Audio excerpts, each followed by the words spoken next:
Good evening my dears. आज हम लोग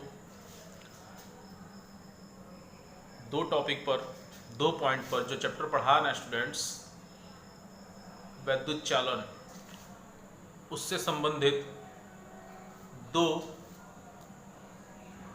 बचे हुए लास्ट पॉइंट जो है स्टूडेंट्स, उस पर हम लोग डिस्कस करेंगे। ठीक है स्टूडेंट्स, तो जो आपका पहला पॉइंट्स है वह है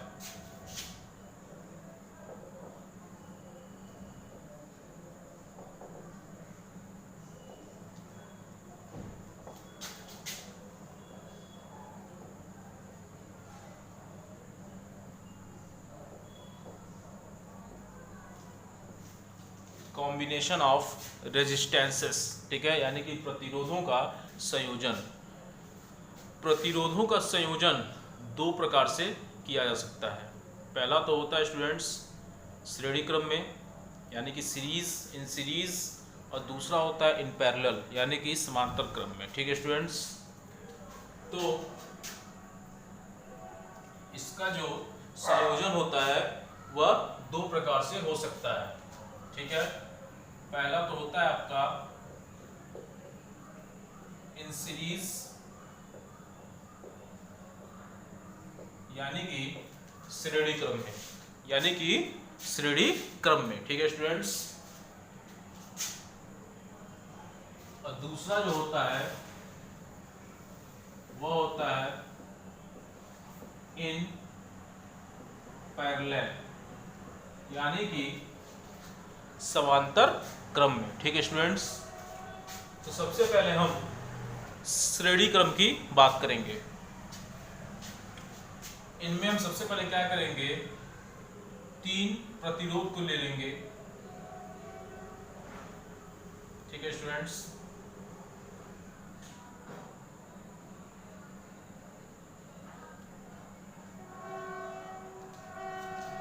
ये हमने तीन प्रतिरोधों को ले लिया। ठीक है स्टूडेंट्स, इसको हमने मान लिया R1, इसको हमने मान लिया R2, और इसको हमने मान लिया R3। R1 के दूसरे सिरे को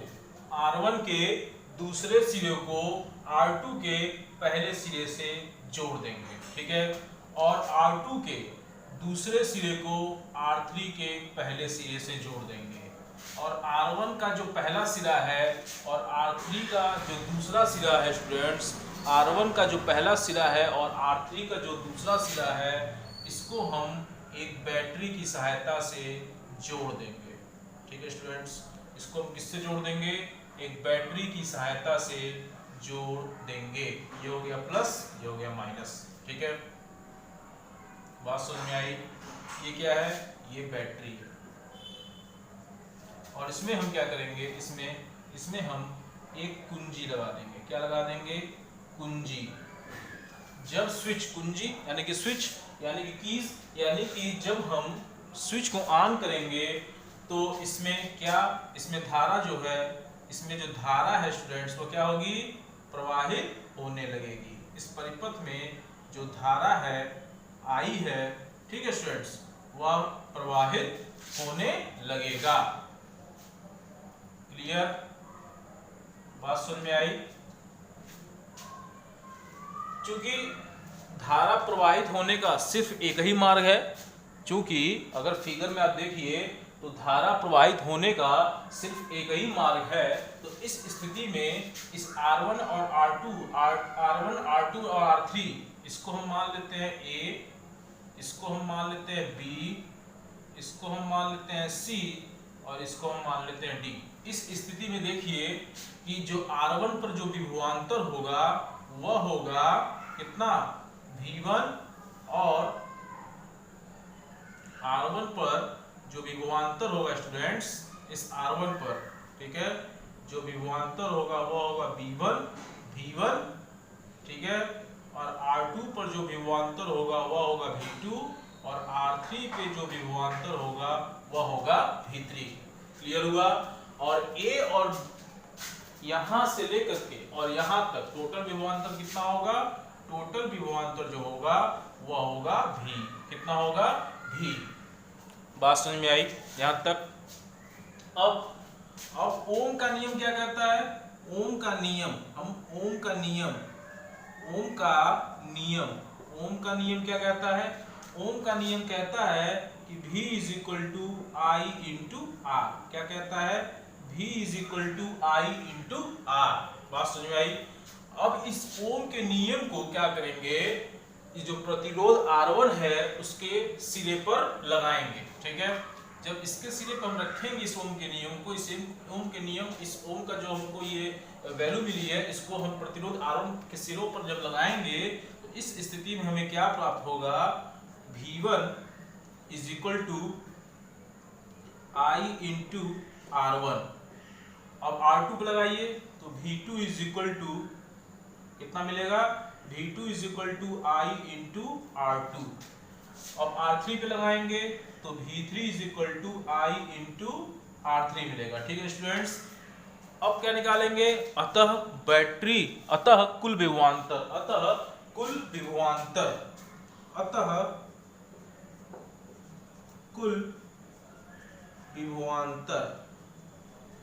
और टोटल विभवांतर निकालेंगे।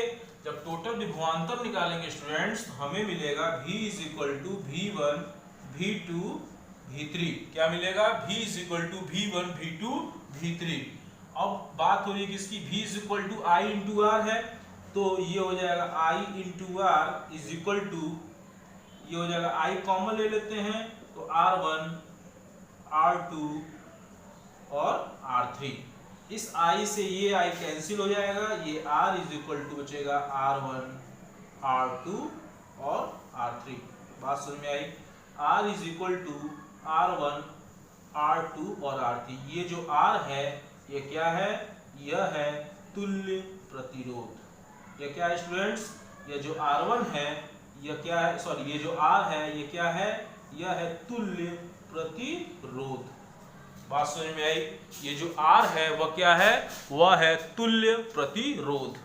ये था आपका प्रतिरोध का श्रेणी क्रम संयोजन। ठीक है स्टूडेंट्स, अब हम बात करेंगे प्रतिरोध का समांतर क्रम संयोजन के बारे में। अब हम इसमें क्या करेंगे? इसमें हम 3 प्रतिरोध ले लेंगे।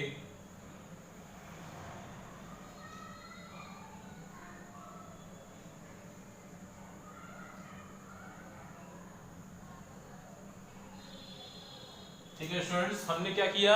इसमें हम लोगों ने 3 प्रतिरोध ले लिया। ठीक है स्टूडेंट्स, इस प्रतिरोध के, इन प्रतिरोधों के क्या करेंगे हम? ये प्रतिरोध है R1 R2 और R3।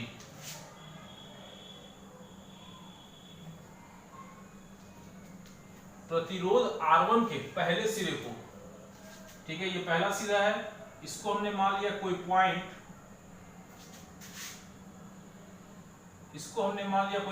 B है और इसको हमने मान लिया कोई पॉइंट A है। बात समझ में आई? तो हम क्या करेंगे स्टूडेंट्स कि इस प्रतिरोध जो R1 है, R1 का जो पहला सिरा है उसको हम इस पॉइंट से ऐड कर देंगे। ठीक है, और R2 के इस पहले सिरे को इस पॉइंट से ऐड कर देंगे और R3 के इस पहले सिरे को इस पॉइंट से ऐड कर देंगे। ठीक है, ये पॉइंट क्या है? A। अब ये R1 का जो दूसरा सिरा है इस B पॉइंट से ऐड कर देंगे और इसको इससे ऐड कर देंगे और इसको इससे ऐड कर देंगे। ठीक है स्टूडेंट्स, ये कौन सा सिरा है? ये है B। क्लियर हुआ? इस A सिरे को, ये जो A है, इस A सिरे को हम क्या करेंगे? एक बैटरी से जोड़ देंगे। इस यानी कि इस A और B, इस दोनों, सॉरी माफ करिएगा, ये जो A और B पॉइंट है इसको हम एक बैटरी से जोड़ देंगे। ठीक है स्टूडेंट्स, इसको हमने क्या किया? एक बैटरी से जोड़ दिया। ठीक है, इसको हमने एक बैटरी से जोड़ दिया। ये माइनस ये प्लस, हमने यहाँ पर एक कुंजी लगा लिया। क्या लगा लिया स्टूडेंट्स? हमने यहाँ पर एक कुंजी लगा लिया। कुंजी का मतलब होता है कोई स्विच लगा लिया। ठीक है, जब हमने कुंजी को ऑन किया तो जो धारा है वह प्रवाहित होने लगी। धारा क्या होने लगी? प्रवाहित होने लगी। और जब धारा इस पॉइंट ए पर पहुंची, और जब धारा जो है इस पॉइंट ए पर पहुंची तो वह 3 भागों में डिवाइड हो गई। यानी कि धारा जो है वह 3 भागों में, यानी कि I1, I2 और I3 3 भागों में डिवाइड हो गई। बात समझ में आई? 3 भागों में डिवाइड हो गई। यहां तक क्लियर हुआ? और हम जानते हैं कि क्या जानते हैं? ओम का नियम। ओम का नियम क्या कहता है? ओम का नियम कहता है कि V is equal to I into R. ठीक है students, V is equal to I into R. तो यहां पे हो जाएगा I is equal to V by R. ठीक है, अब इस I is equal to V by R को जो R1 प्रतिरोध है उसके सिरों पर लगाएंगे। इस स्थिति में तो हमें क्या मिलेगा? हमें मिलेगा R1 सिरों के बीच जो वैद्युत धारा होगी I1 के लिए, वह क्या मिलेगी? I1 is equal to V upon R1। ठीक है, I2 is equal to V upon R2, I3 is equal to V upon R3। अतः कुल धारा, ठीक है स्टूडेंट्स, अतः कुल धारा, ठीक है, अतः कुल धारा क्या है? ये हो जाएगा I is equal to I1 plus I2 plus I3। ठीक है स्टूडेंट्स, तो ये हो जाएगा I क्या है? I है V बाई आर, तो ये हो जाएगा V बाई आर। और ये क्या है? V upon R1, V upon R2, V upon R3। ठीक है स्टूडेंट्स, तो ये हो जाएगा। अगर हम V कॉमन ले लें, तो यहाँ बचेगा हमारे पास 1 upon R1 plus 1 upon R2 plus 1 upon R3। इस V से ये V कैंसिल हो जाएगा और हमें मिलेगा 1 upon R is equal to 1 upon R1, 1 upon R2 plus 1 upon R3। ठीक है स्टूडेंट्स, और ये जो R है वह क्या है? वह है तुल्य प्रतिरोध। तो ये तो था प्रतिरोधों का संयोजन। क्या था स्टूडेंट्स? यह था प्रतिरोधों का संयोजन। बात समझ में आई? आप तो देख लीजिए।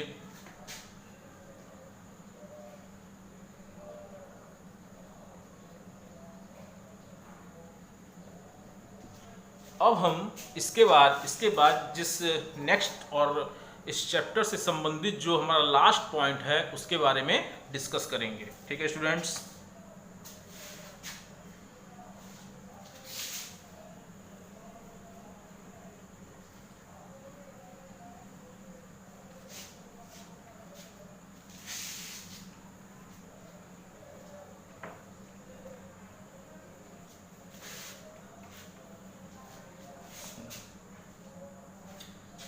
हमारा जो लास्ट पॉइंट है स्टूडेंट्स, जो दूसरा और अंतिम पॉइंट है वह है रिलेशन बिटवीन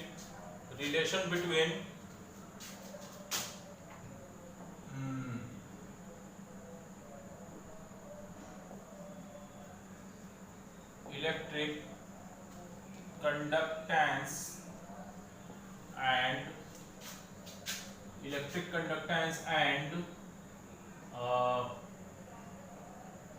मोबिलिटी। ठीक है students, relation between electric conductance and mobility, यानी कि वैद्युत चालकता तथा गतिशीलता में संबंध। ठीक है स्टूडेंट्स, स्पेसिफिक विशिष्ट चालकता, माफ करिएगा, रिलेशन बिटवीन स्पेसिफिक होगा, relation between specific conductance and mobility, यानी कि गतिशीलता और विशिष्ट चालकता में संबंध। या तो ये कहिए विशिष्ट चालकता और गतिशीलता में संबंध, दोनों बात एक ही है। ठीक है स्टूडेंट्स, तो मान लीजिए जैसे यह कोई चालक है, यह कोई चालक है, यह क्या है, यह चालक है, इसका इसके ए सिरे को और इसके बी सिरे को, ठीक है स्टूडेंट्स, हमने क्या किया, एक बैटरी से जोड़ दिया। क्या किया, हमने एक बैटरी से जोड़ दिया। इसके ए सिरे को, चालक के ए सिरे और बी सिरे को बैटरी से जोड़ दिया। ठीक है, और इस जब बैटरी से जोड़ा तो इसके सिरों के बीच विभवांतर उत्पन्न हो गया, और जब विभवांतर उत्पन्न हो जाएगा तो इस स्थिति में वैद्युत क्षेत्र भी उत्पन्न हो जाएगा। ठीक है स्टूडेंट्स, बात समझ में आई। और जब वैद्युत क्षेत्र उत्पन्न हो जाएगा तो चालक के भीतर जो मुक्त इलेक्ट्रॉन जो गति करते हैं, अनियमित गति करते हैं, उस स्थिति में उनको एक निश्चित दिशा मिल जाती है। ठीक है स्टूडेंट्स, तो अब ये तो हो गया। अब मान लीजिए इसकी लंबाई हम ले लें L, इसकी क्या लंबाई है, इस चालक की हमने लंबाई ले लिया L, ठीक है, और इसका हमने प्रतिरोध R मान लिया, और इसमें इसका हमने क्षेत्रफल A मान लिया। ठीक है स्टूडेंट्स, और धारा घनत्व हमने इसके प्रत्येक बिंदु पर धारा घनत्व J मान लिया। ठीक है स्टूडेंट्स, हमने प्रत्येक बिंदु पर धारा घनत्व J मान लिया। ठीक है स्टूडेंट्स, तब हम जानते हैं इस स्थिति में हम जानते हैं, क्या जानते हैं कि हम जानते हैं, अगर वैद्युत क्षेत्र की बात करें तो हम जानते हैं, क्या जानते हैं कि E is equal to V upon L। तो ये हो जाता है स्टूडेंट्स, कितना हो जाता है, ये हो जाता है V is equal to E into L। इसको हमने मान लिया इक्वेशन 1। इसको हमने क्या मान लिया, इसको हमने मान लिया इक्वेशन 1। तो धारा घनत्व तो कितना होता है, J is equal to I by A। ठीक है, तो ये हो जाएगा students I is equal to J into A। इसको हमने मान लिया इक्वेशन 2। यदि चालक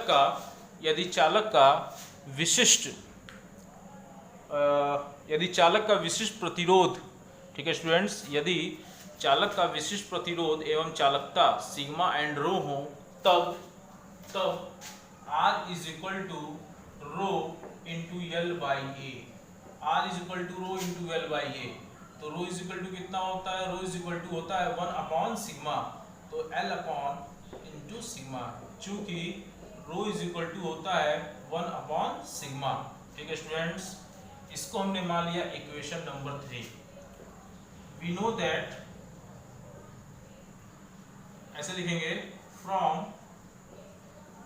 इक्वेशन 1 समीकरण नंबर 1 से भी है, हम जानते हैं समीकरण नंबर 1 से हम क्या जानते हैं कि V is equal to E into L।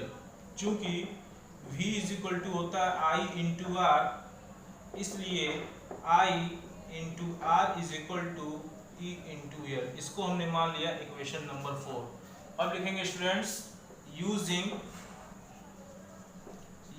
Equation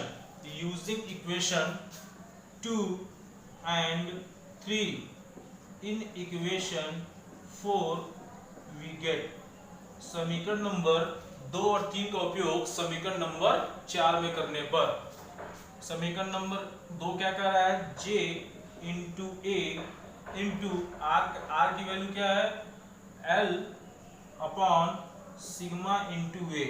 ठीक है स्टूडेंट्स, और ये हो जाएगा E L, A से A कट गया, L से L कट गया, ये बचेगा J upon sigma into is equal to E, और ये हो जाएगा J इज इक्वल टू कितना हो जाएगा, J is equal to sigma into E। ये J is equal to sigma into E। ठीक है स्टूडेंट्स, अगर आपको याद होगा तो हमने एक रिलेशन निकाला था, धारा घनत्व तथा विशिष्ट चालकता के बीच संबंध। क्या निकाला था स्टूडेंट्स, धारा घनत्व तथा विशिष्ट चालकता के बीच संबंध निकाला था। तो हमें मिला था J is equal to sigma into E। क्या मिला था, J is equal to sigma into E। बात समझ में आई। तो इसको हम मान लेते हैं इक्वेशन नंबर 5। हम क्या मान लेते हैं? Equation number 5। ठीक है स्टूडेंट्स, वी नो दैट हम जानते हैं कि म्यू इज इक्वल टू, जो मोबिलिटी ऑफ इलेक्ट्रॉन्स होती है, यानी कि जो इलेक्ट्रॉनों की गतिशीलता होती है वह होती है mu is equal to v d upon e. Mu is equal to v d upon e, इसको हम मान लेते हैं इक्वेशन 6। ठीक है स्टूडेंट्स, अब हम लिख सकते हैं, यहाँ पे लिखेंगे using equation 5 in equation 6 we get, समीकरण नंबर 5 का उपयोग समीकरण नंबर 6 में करने पर, तो इस स्थिति में हमें मिलेगा, क्या मिलेगा? इस स्थिति में हमें मिलेगा वी डी